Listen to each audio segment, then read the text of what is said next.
All right, so these are our color choices that we have to choose from. Okay. We're going with the nice duration lineup here. Boom. Exactly. Colors with all the sweet little choices there. A lot of choices, a lot of color choices, Yes, folks. there is. Oh, I'm excited. Our color tile choices have come in, and we get to check them out and pick them out. Now, because this is an exciting thing that we're getting ready to do, I have all three of our trim colors right here. Okay. Just show the old camera there. We got our trim color going to be going on the house there. Mark has everything laid out in the kitchen for me to look at. I'm excited to see the colors myself, but I'm not sure about the colors that he chooses.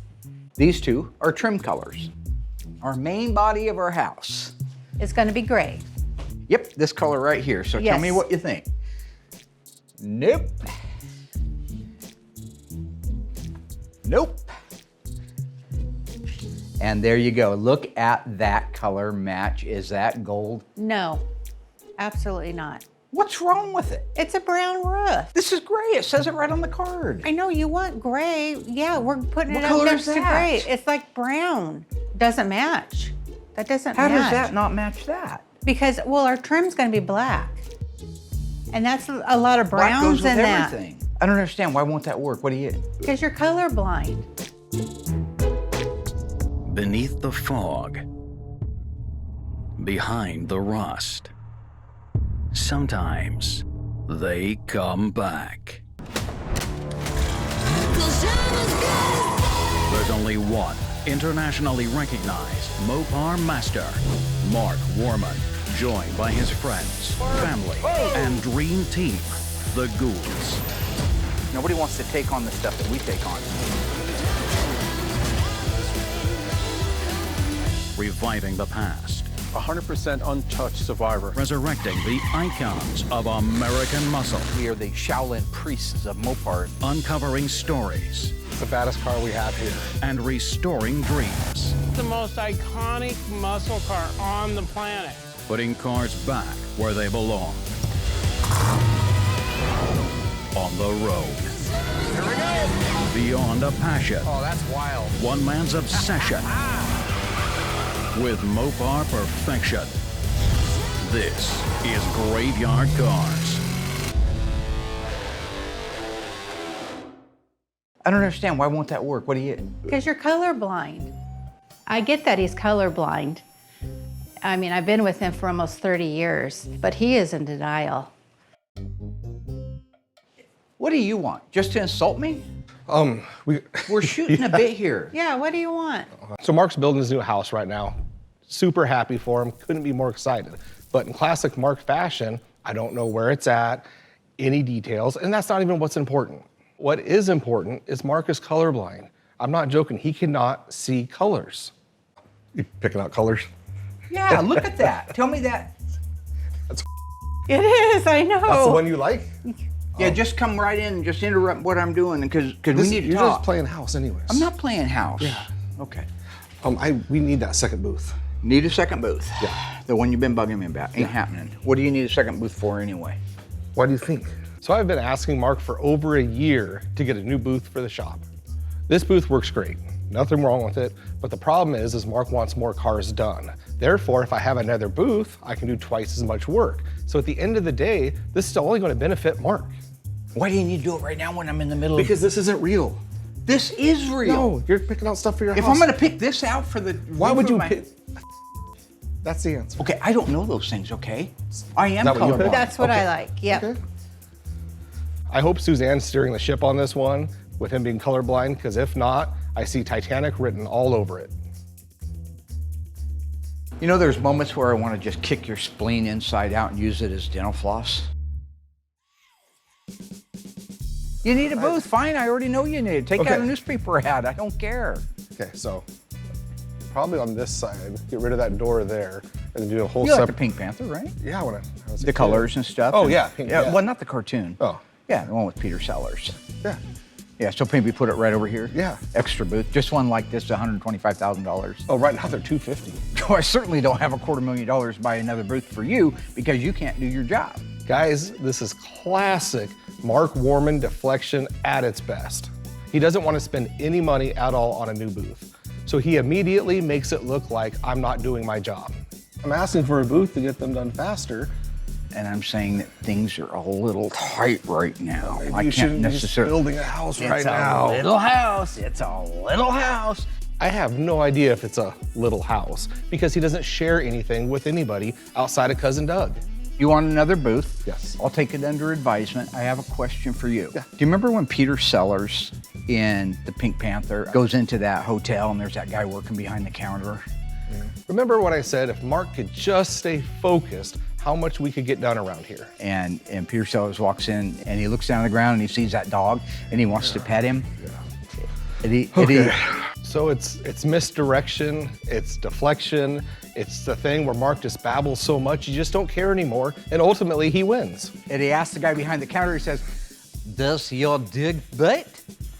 And the guy behind the counter says, "No." I'm doing Peter Sellers. And the guy behind the counter says no. And so Peter Sellers reaches down, the Pink Panther reaches down to pet the dog, and the dog nips at him. And then Peter Sellers says, "I thought you said that your dog does not bite." And the guy takes a puff of his pipe, and he says, "That's not my dog." Does that work? Cut? It wasn't his dog. I got real things to do. I got a business to run. Yeah, try running it. You remind me a lot of the inspector. You're a pain in the ass. I'm a pain in the ass? You're a pain in the ass. I come out here to talk real business You're with a you, pain in- and you just you start are ignoring such me a and go pain in off the on your ass. own merry little way and just start doing stupid things. Next time you want to be serious about something, give me a call.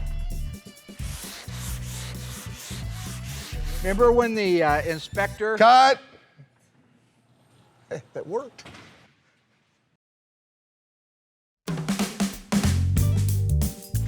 So I'm having a conversation with Dougie about this engine. What was your question, Doug? I don't have any questions. No, you had a question. What year is it? 68. Oh, still? Yep, it's for the yellow 1968 Plymouth GTX, one owner for Mr. Louisi. I think I'm pronouncing it right, Louisi. Doug and I have collectively built this 440 for his car. It's the numbers matching original 440 Super Commando, and today we get to finally fire it up on the engine run stand. Have you ever driven a 440 before?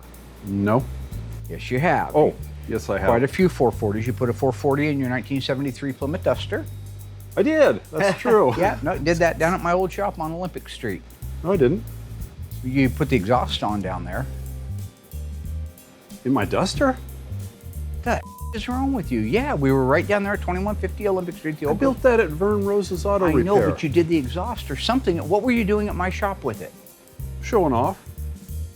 Showing off with a bunch of tools and disassembling the car? That's a hell of a way to show off. I don't remember You could've what I done was it. doing in there, Mark. I was trying to film you with my camcorder, but you wouldn't let me. No. Where have you been? Folks, this is what I talk about every single week. The guy's nuttier than squirrel crap. What I'd like to know is, do you think you have the distributor in correctly, or is it 180 out? Should I switch it now, or can we try to start it? Because you are the most bombastic, lunatic SOB on the planet when it comes to distributors. Bombastic. What do you say we just try it? I have no idea, okay? This is luck of the draw This is here. an initial startup, folks. You won't see any bluing on the exhaust manifold. You see any bluing on the exhaust manifold? No, that's because we haven't done it. This ain't those other shows where they fire them up, get them all running, and say, okay, roll camera. If this thing explodes and blows right through your anus, I couldn't care less as long as I have it on that camera. And you're going to call it a heinous crime? No, what? Let's go ahead and try to turn it over. Let's turn the power switch to the on position. The red button? Okay. Hey, we got voltage. 11.5 volts. Almost enough to start it. How we doing? Good. Yeah. Let's start the coil on. It's the one marked coil. Yep, that's it. You got her, Chief. Are you running the electric fuel pump or the manual one? Manual. Okay, so we don't need to do anything in the way of turning the fuel pump on. Correct. Crank it over. Let's see if we can get some fuel up in here. God, I don't want to stick my face I over don't. something you've worked on. Okay, go ahead and crank it over.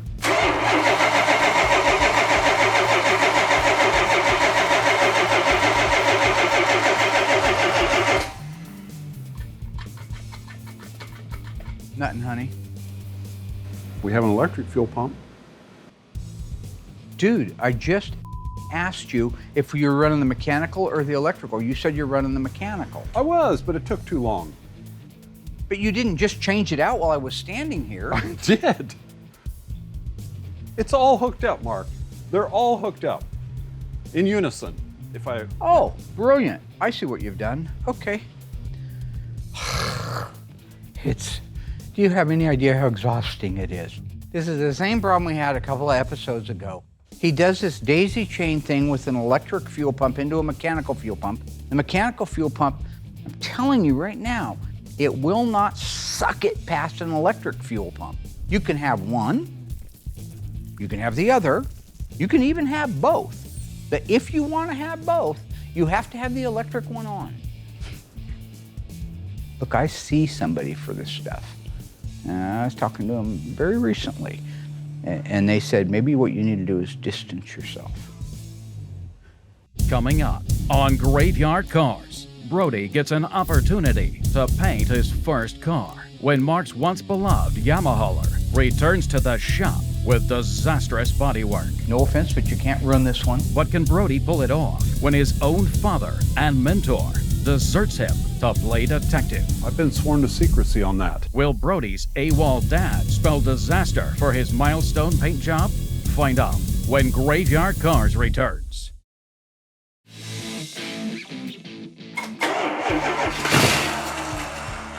Didn't sound 180 out, that's a good thing. Sounded a little bit like you, maybe it's just a touch not advanced, we'll call it. That was mean.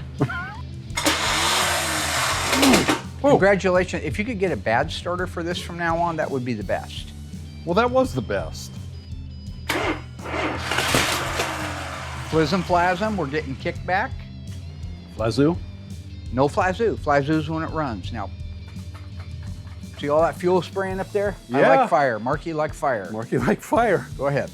So look at this. We actually have a shot of the starter engaging with the flywheel, showing you how the starter actually works to crank the flywheel over and start your engine. So when you turn your key and you hit the start position, that's when the Bendix drive pops out, engages the small starter gear with the big ring gear, and cranks your engine over to start it. So when you let off the key from the start position to the run position, the starter drive gear pops back into the starter out of the way. I just thought that was really cool and wanted to share that with you. What's all that smoke over there? So I don't know what Mark's always complaining about all the time about my methods. They may be unorthodox, but they work. Correct me if I'm wrong, but I think this thing is running. And I think this is where I get to say, Flazoo! Oh yeah, his methods are unorthodox. They're downright spooky, all right? I'm not talking spooky like when Ralph Mouth ran over Fonzie's motorcycle and hid the parts in the mailbox in the flower bed and then broke the news to Fonzie when he was duct taped to a chair. We're talking Amityville horror. Earlier, Mark talked about the bluing of the manifolds. I'll explain that to you. So when you see this manifold turning blue, that means it's getting hot, very, very hot, almost like holding a torch on it. So we like to keep an eye on it with our temperature gun. Now what we're doing is we're looking at each individual cylinder and comparing it with the others. If any one of the cylinders is running cool, there's a good chance it isn't firing. By the same token, if one of the cylinders is running really hot, it could mean that we have a lean cylinder, and we want to find out why. Another thing that we monitor when we're warming up these engines and breaking them in, besides for the temperatures of the exhaust manifolds, is the engine temperature, the running temperature, the stuff that is controlled by the water pump and the fans. The thermostat on this car, we put in 185 degree thermostat. So with our little thermal gun there, we check below the thermostat and above the thermostat. Once the above the thermostat on the housing reaches the same temperature as the one below the thermostat, we know the thermostat's open. Now we're up to operating temperature. What happens after that? Back that idle down.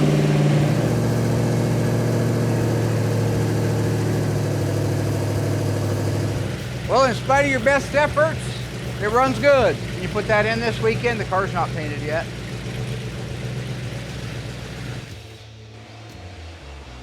Yeah, Uh-huh. What you said. Look over there at the camera. So I've learned over the years with Mark's stories, they're only about 10% truth. Plus, one thing I've definitely learned over the years is if you want the truth, just go to Mark's wife, because she's gonna have all the answers and she's not gonna lie to you. Susie. Suzanne? Number one here. She doesn't start till 10. That was a little early. What the? So I'm not a builder. I don't have any idea. I can just know by looking at Mark's plans, it's no little house. It's no little shanty. It looks excessive. Remember when I said like 10% of what Mark says is the truth? Well, here's the 90% of his bull.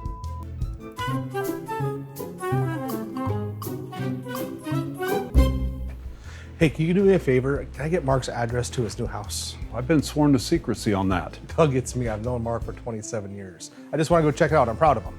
You don't know where it's at? No, he wrote it down on a piece of paper, but I lost it. Can I trust you? 100%. Really? Yeah. Now, you're not going to tell anybody else. You're not going to go post it up somewhere. No, I just want to go look at it. It's 1313 Mockingbird Lane. Like the sign? Just like that. That sign's been up there for 4 years though, Doug. Well, you know Mark, he likes to plan ahead. So now that I have an address, I'm gonna go up to his place, take some pictures, and then come back to Mark and see what he has to say about all this.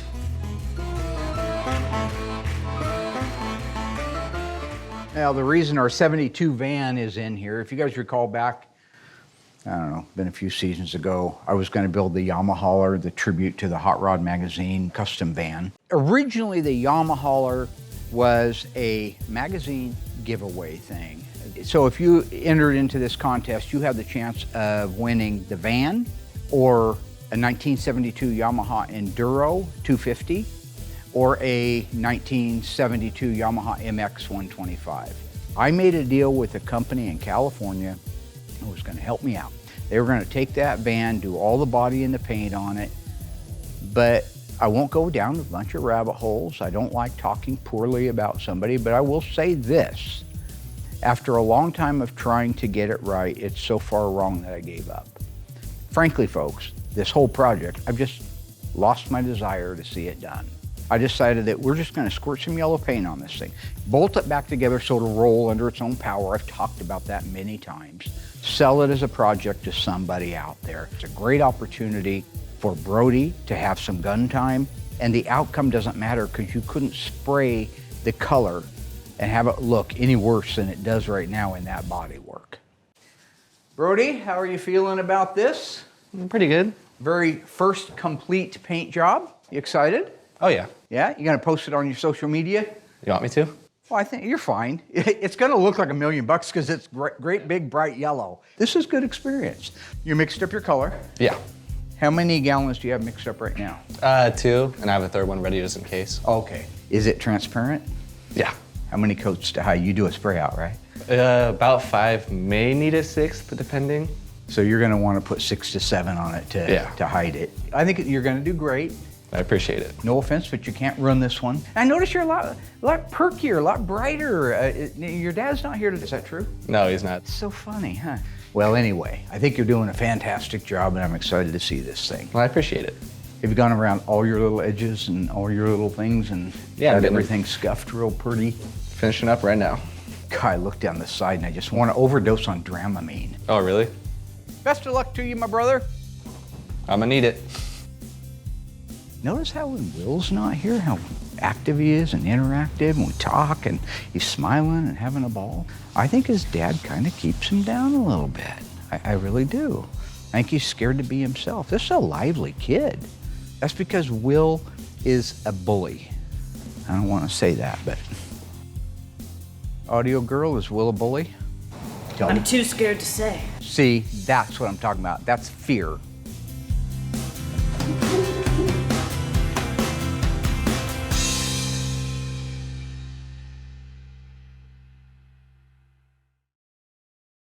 So I got the address from Doug, so we were en route to Mark's new little shanty. It's 1313 Mockingbird Lane. We're gonna see if we can locate Mark's house.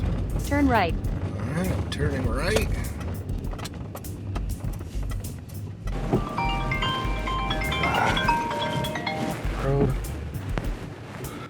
What's up? Hey, did you know this is single stage?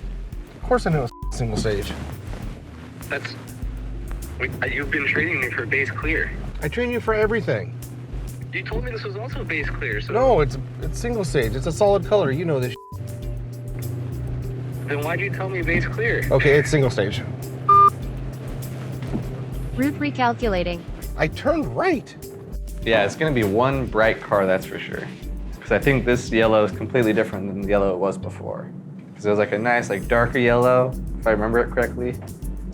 And now it's this bright neon one almost. It'll be interesting. I also didn't think I would do my first car with Will not being here. So it's like throwing me out the nest when I haven't flown yet, but I've watched people fly. It is nice that it's one that Mark just said I can spray, no matter how good it looks. Route recalculating. I just turned left like you f***ing said. Turn right at the stop sign. Turn right at the stop sign. I'll give you a turn right at the stop sign. Turn right. I'm trying to get there. You have Well, this arrived. doesn't make any sense. What the f*** is this, 2816? I'm looking for 1313. This is a f***ing bar. There's no like crazy like twist or turns or curves or anything. It's more of just, it's a big surface. And with it being single stage, you have to move a little bit quicker than I would with base. Single stage has hardener in it, and that basically just makes it dry quicker at that point, where base doesn't. It's just color and reducer. They both are good in some circumstances, like if you're doing jams and stuff like that, it's nice because you're done with jams quicker. Single stage for smaller things and base clear for bigger vehicles like a car, per se. I'm ready. Navigating to 1313 Mockingbird Lane. Head north on 28th Street. Just calm down. Let me get going. Head north on 28th I'm Street. trying. Just, Head north on 28th I Street. hate those things. Turn right on Main Street heading east. All right, maybe we're back on track now. Route recalculating. How can you f***ing recalculate? I just did what the f***ing thing said to do. Bro, you can't leave the shop for 2 f***ing seconds. You had more questions? Yeah. What's your question? Is there anything you can like tell me, or any like... For what? Route recalculating. Well, I've been training with base clear, and now I'm all of a sudden gonna do a single stage car, so... Just walk the side of the van. Just walk the side of the van. That simple. Mark calls him a halfwit. Starting to wonder. I mean, not having 27 years of experience, he's seen things that I haven't even seen before. Like, he walked up to a car one time, and I was looking at the whole car because it was beautiful, but the first thing he saw was this tiny chip off into the corner. It's the first thing he saw. Not having that here sucks, but other than that, I shouldn't really see anything crazy, I guess. Turn right. Turn left. I haven't taken the first right yet, so is it? I can't go left. I go right Route first. recalculating. So did right here? Turn right. And next left. Crime scene ahead. This is a whole area. Well, this is more like it. At least we're in a residential Route area. recalculating. Recalculating. Now we're Turn left. You have That's arrived. my destination? Graffiti? The side of a wall? So basically, it'll dry a lot quicker because it has hardener in it, whereas base does not. With base, I could spray it and leave it for a couple hours and come back and do it. I wouldn't do that. But with hardener, I gotta spray it and almost have to just be kind of moving the whole time just because it does dry a lot quicker than base. Address not found. Turn right. Drive straight for 2 miles. I'm gonna run into a wall if I go straight for 2 miles. Turn right. Would you like to get something to eat? No, I just want to find a damn house and go back to the shop. How about something cool to drink? Obviously, I want it to be perfect because, you know, you're spraying for the first time. But it's nice to know that it doesn't matter as much as something that we usually do. Drive straight for 17 miles. Springfield is not 17 miles long. Take your next left. You have arrived at your previous destination. It's a goddamn gentleman's club. I don't know why that popped up. I've You have never been here arrived in at my favorite life. location number 12. Actually, I think maybe here once. Gee, Lord. What? Hey, I'm all done painting. I feel like it went okay. Okay. Don't quite know yet, but what do you want me to do with the booth? Turn the booth off. Just shut it off. Yes, shut the booth off. Kids.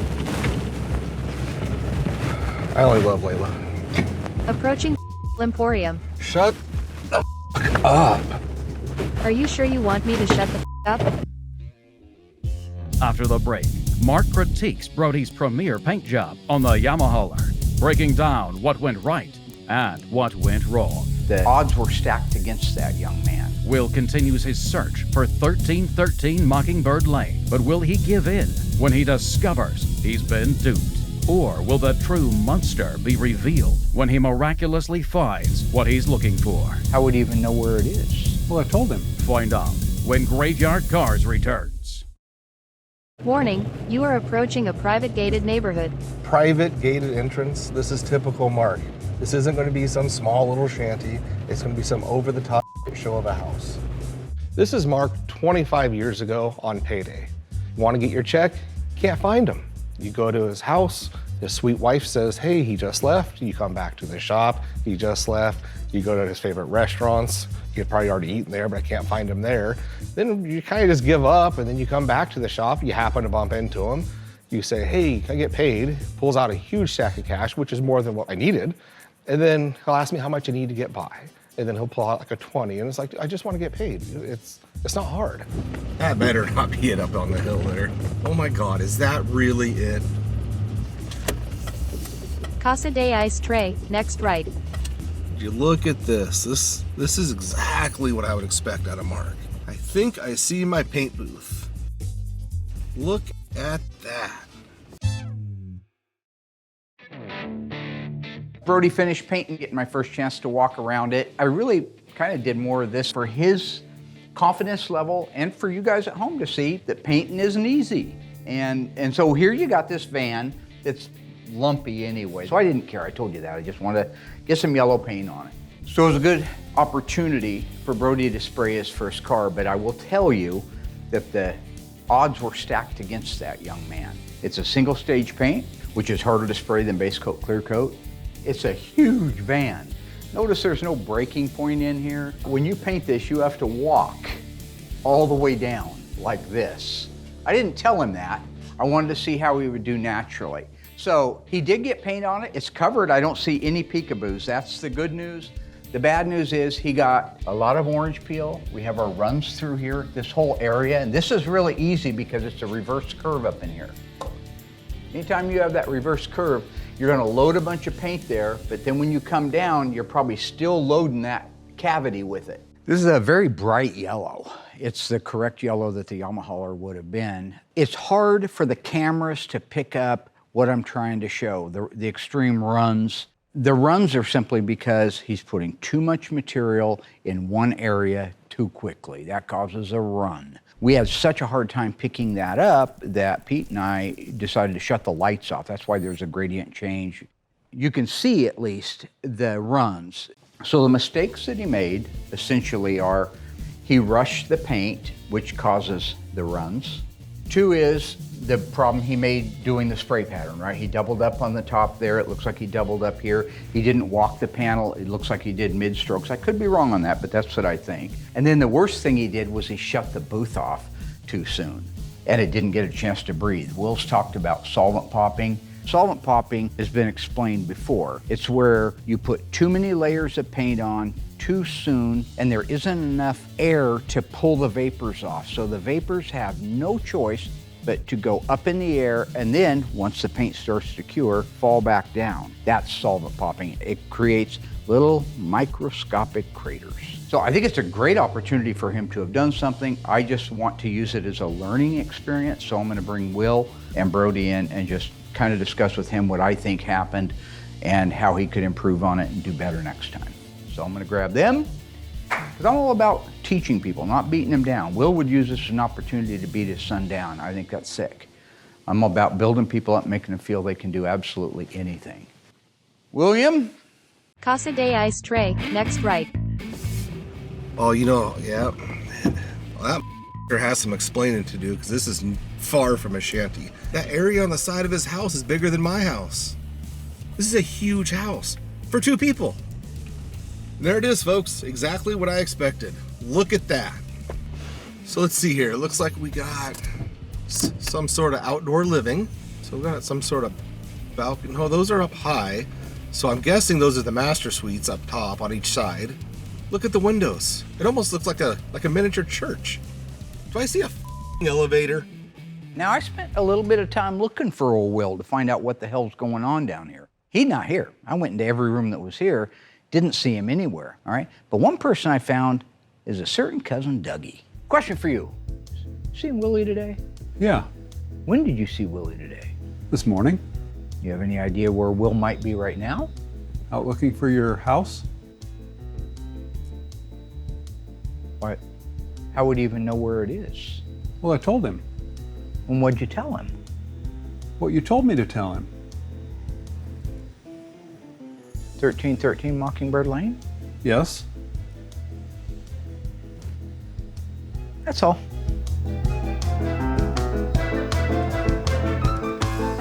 Still to come, Mark confronts his #1 painter after his self-indulgent day off. Anyway, I gotta go put Will to bed here. Okay. But is the shoe on the other foot when Will reveals to Mark what he discovered at his new property? But I understand why money's tight. And who's to blame when a closer look at Brody's paint job reveals sabotage? I called him. He told me to shut it off. Stay tuned. The Graveyard Carz to find out.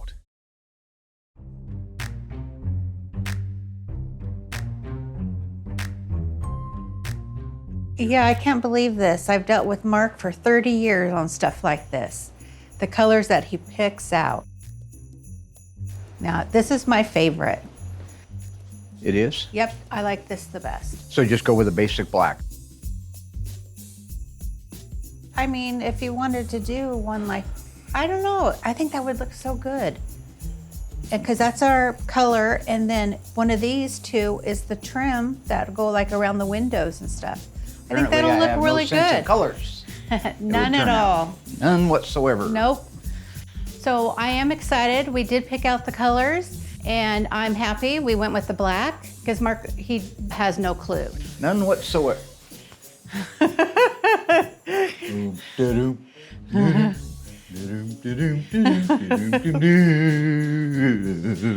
And of course, at the end of the day, Mark has to be Mark. See, he's a dork.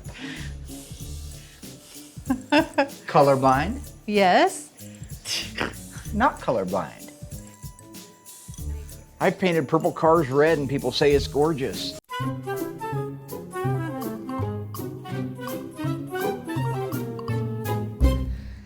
Anyway, I gotta go put Will to bed here. Okay. Little. Sounds good. I don't know how long it's gonna be gone. It's on some kind of a hell mission to find my house. What I have is a real problem back here at Graveyard Carz. I've got a train wreck standing in front of me and I need to know what the hell's going on. What's happening, boss? I have a couple of things back here that I could use some help with. I need some answers from you. When can you be back? I got a couple of things that kind of need to go over with you, though. What you got? You got to go over with OI Straight. You need a little help? I was walking through your office this morning looking for Susie. Yep. Yeah, she doesn't come in till 10. Yeah. And I saw some blueprints. Uh-huh. Yep. That doesn't look like a shanty. A what? Those blueprints, I mean, I don't know really how to read blueprints, but it doesn't look like a shanty or a small home you're building. No. Oh, no. You saw the ones that were out on the counter? Yeah. Absolutely not. No, that is not what I'm building. So what the deal is, let me just explain real quick. When I first had the idea of building the house, that was my dream, right? I built all this stuff, I put all these things into a design, I paid thousands of dollars, hundreds of dollars to have some design work done. And then the bid from the contractor came in and I said, oh, cut that ain't gonna happen. That's when I downsized to the little small house, real small house, kind of a shanty. But it's what's weird with those, the blueprints that I read this morning, is they were dated like 45 days ago. There's a date on them? Yeah. What's your point? My point is, I talked to Doug. Cousin Dougie? Yeah. Yep, he's my cousin. I've spent most of the day out trying to find this 1313 Mockingbird Lane. Where did he tell you it was? 1313 Mockingbird Lane? This is probably one of the first times that Doug's actually followed my instructions. He remembered it and he followed them. Folks, they ain't no 1313 Mockingbird Lane in Springfield, Oregon. I assure you of that. I also assure you that Will has no idea what the reference is. Huh? Did you type that in your Google Maps? Yeah. Yeah? How'd that go? Like I said, I spent most of the day looking for this place. Yeah. You're not on company time though, right? Yeah. But then we realized it was 1313. Hello? No, I'm here. Oh, yeah. Question for you there. Now, what is it? Right now I'm at 1313. Well, I doubt that very much since it's not even on Google Maps. It's a brand new address. I don't think that you are, but nice bluff. Get up a little earlier than that to get to Trey. Well, here's what I'll do. Taking a picture. I'm gonna text it to you right now.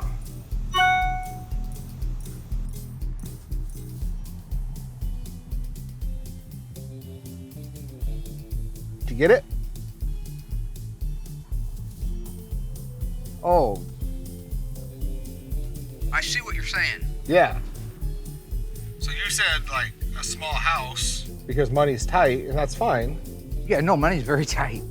But I understand why money's tight. This is no small house, Mark. This is like the Winchester. Well, I mean, it's not the Winchester Mansion. The staircases all go somewhere.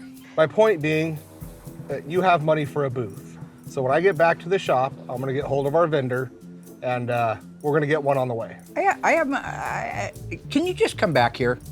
I need you to come back and help. You shouldn't be out spying on me. I'll have you arrested for stalking. You like that? Huh, Night Stalker? You like that? Yeah, it's not very funny, is it? Let me leave you with 3 pieces of advice I've lived my life by, and it's done pretty good by me so far, okay? What's that? 1, it's not a lie if you believe it. Okay, Seinfeld. 2, never get less than 12 hours of sleep. 3, probably the most important part, never play cards with a man whose first name is the same as a city. Hello? Hello?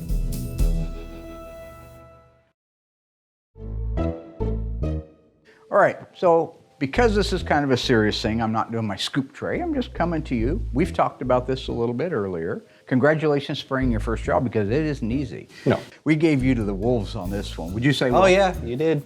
And did he do anything to help matters, William? No, actually. What are you talking? Will told him it was a base clear, which is much easier to spray, correct? Yeah, I knew that. And then you found out that it was single stage. A couple hours before. A couple hours before he sprayed it. Forgive me, I made a mistake. I thought it was base clear. But then again, Mark knew Brody was painting it, and he knew it was a single stage. Did Will walk you through any of the critical lessons, such as like walking the entire side of the van, not just trying to do small areas? I did walk the van, yeah. Okay, you walked the van. I did walk the van. Did you do, you know that gutter across the top that has runs coming down kind of like icicles in the winter you see on your house, which are really pretty? I think you doubled up right there. I think it's a reverse curve like this, so it doesn't get the air movement that the rest of the panel gets. So when you went back up to it, I think it was still wet, where the side of the panel was a little bit drier and you could hang it on. Okay. Will, I'd like to hear your feedback on anything that So you would think. I. What would he, yeah, we're both really anxious. What were you doing, actually? Both. Well, the first problem is... Were you here? Yeah, on the phone. No. For the record, I answered the call. I would not ignore a phone call from my son. He called. Were you here? Who's he? Brody. Says, hey, you know, this is single stage. I was like, oh, geez, I didn't think it was. I thought I got it in base coat. But it was single stage. So I said, okay. We'll walk the whole thing and whatnot. What'd you say? I said, walk the whole side. You said walk the whole side of it? Yeah, walk the whole side when you're doing your car. All right, all right. I said, do you feel good with it? And he said, yeah. So that's the end of your teaching skills. he said, Congratulations. He said he had, and that's it. He said he had it. So it's either you walk in nervous and have it come out worse, you just walk in knowing you're going to do it. You didn't talk to him about extra time for the single stage, and it's okay to put it on dry and get it a little wetter each time. You didn't give him any, so. No, you guys make it sound worse than what it is. So he gave Sammy Davis Jr. the keys to the Cadillac and said, have a nice day. Next thing you know, you got a spear sticking through your eye and you're wearing a patch for the rest of your life. I'm glad that didn't happen. But you are part of the Brat Pack, so that's cool. Nice work, Will. Way to build him up. He said he had it. So I trusted my son. And because I trusted him, I'm the bad guy. I'm the villain for doing what? Trusting my son? Don't trust that your kid's got it, okay? That kid don't got nothing except something wrong. I go to a couple of fast food restaurants nearly every day to eat. Okay. And I will say, I would like to make sure that I have a handful of ketchup, or catsup, if you want to call it that, and a handful of mild sauce, okay? They go, I got you, man. I got you, man. No, you don't. You most certainly don't, because I've never gone to the window, got in my bag, and had me. Oh, they got me. They gave you one No, little right, packet. one. That's not having me. So when he says, I got it, what's else is he gonna say? Dad, come help me? He's a Which I young would have man who's done. trying No. to grow. No, I said, you were why on don't you come in on vacation. Monday? You know what he was doing? I couldn't. He was school clothes shopping. School clothes shopping? Yeah. Getting held back again? No, I never got held. Who's in school? Heather's youngest son. Ah, gotcha. In my defense, it wasn't a complete lie. I did do some school shopping once I figured out where Mark's house was. After all, guys, I was still on the clock. Anyway, Yeah, that's I'd some like flex to on you. know, I think you did fine. It's the main thing, I think the biggest mistake you made, if I would say anything at all, because we can cut runs out. Yeah. We can't get rid of solvent popping. So that solvent trapping, did he explain how that works to you? No. Okay. I've told you a million times. I'm sure. When you put a layer of paint on, it's filled with solvents. It has a lot of solvent in it. You can't see the solvents, they're invisible. Yeah. But from the minute they hit that panel, they begin to evaporate off of there, okay? And that's part of the curing process. That's how it cross-links, and that's how it gets dry. If you come back and you put another coat on before they're through gassing out, if you will, coming out of there, then you're beginning to trap them. If you shut the booth off and lose the air movement, you trap them. If you turn the heat on in the booth, you trap them. So when I finished painting this, I called him and asked him what he wanted me to do with the booth, and he told me to shut it off. With a single stage, you take all day. You should be ashamed of yourself. He told you to shut it off after 5 coats of single stage? He thought about it and he told me to shut the booth off. So I shut the booth off. Oh, he thought about it. Is that true? None of this would have happened at all if Mark would have just been honest in the first place. No, that's not true. You didn't tell me to shut the booth off. No, You're such a liar. Wish you weren't a liar. I'm not. I don't even remember. He called me like 40 times. 100% what you did. That's sick. 150% what That is you did. sick, dude. Well, you're being pretty animated. That is so I kinda really sick. What should I do? Shut the booth off. That was the word. Yeah. I was Congratulations. like, what do you want me to do? Nice job setting him up for disaster. Ponytail having No, Mark. You literally told me, You're shut sick, the man. booth off.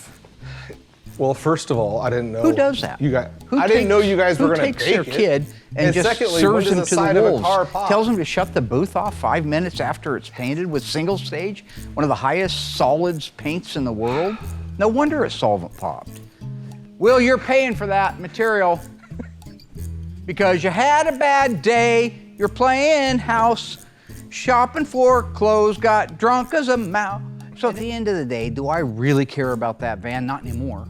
People that butchered it made sure I didn't care about it anymore. But I got it painted, I got it put together, and sold. Those are the important things.